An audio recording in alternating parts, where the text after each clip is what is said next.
ಯಲಂಗೇರಿ ಗ್ರಾಮದಲ್ಲಿ ಅಪರೂಪದ ಒಬ್ಬ ಜಲಮಾನವ. ಕೊಪ್ಪಳ ತಾಲೂಕಿನ ಗಂಗಾವತಿ ವಿಧಾನಸಭಾ ಕ್ಷೇತ್ರದ ಇರಕಲ್ಗಡ ಜಿಲ್ಲಾ ಪಂಚಾಯಿತಿ ವ್ಯಾಪ್ತಿಗೆ ಒಳಪಡುವ ಯಲಂಗೇರಿ ಎಂಬ ಒಂದು ಪುಟ್ಟ ಗ್ರಾಮದಲ್ಲಿ ಒಬ್ಬ ಅಪರೂಪದ ವ್ಯಕ್ತಿ ಇದ್ದಾನೆ.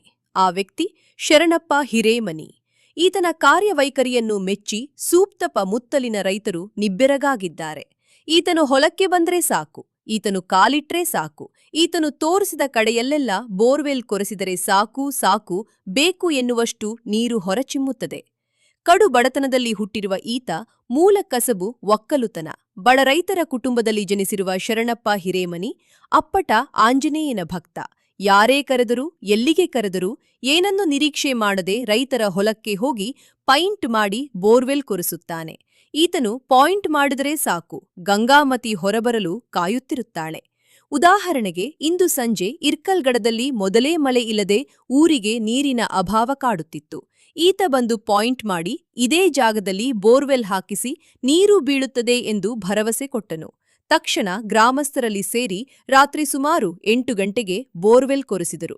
ಬರೀ ಇರಕ್ಕಲಗಡಕ್ಕೆ ಅಷ್ಟೇ ಅಲ್ಲ, ಸುತ್ತಮುತ್ತಲಿನ ಗ್ರಾಮಕ್ಕೆ ನೀರು ಕೊಡಬಹುದು ಅಷ್ಟು ಬೋರ್ವೆಲ್ನಲ್ಲಿ ನೀರು ಬಂದಿದೆ. ಈ ಒಂದು ನೀರನ್ನು ನೋಡಿ ಗ್ರಾಮಸ್ಥರೆಲ್ಲ ಸಂತೋಷಕ್ಕೆ ಪಾರವೇ ಇರಲಿಲ್ಲ. ಈ ಸಂದರ್ಭದಲ್ಲಿ ಊರಿನ ಮುಖಂಡರಾದ ಬಸವರಾಜ್ ಪಿನ್ನಿ, ಗಂಗಾಧರ್ ಸ್ವಾಮಿ, ಸೋಮು ನಾಯಕ್, ಮಲ್ಲಪ್ಪ ಕಾಮನೂರ್, ವೀರಭದ್ರಯ್ಯ, ಕಲ್ಮಠ, ವೆಂಕನಗೌಡ, ಮೇಟಿ ಉಪಸ್ಥಿತರಿದ್ದರು. ಈ ಸಂದರ್ಭದಲ್ಲಿ ಶರಣಪ್ಪ ಹಿರೇಮನಿ ಅವರಿಗೆ ಸನ್ಮಾನದ ಮಹಾಪೂರವೇ ಹರಿದು ಬಂದಿತ್ತು. Girish Hiremath, Vijayashakti news bureau, ಇರಕಲಗಡ.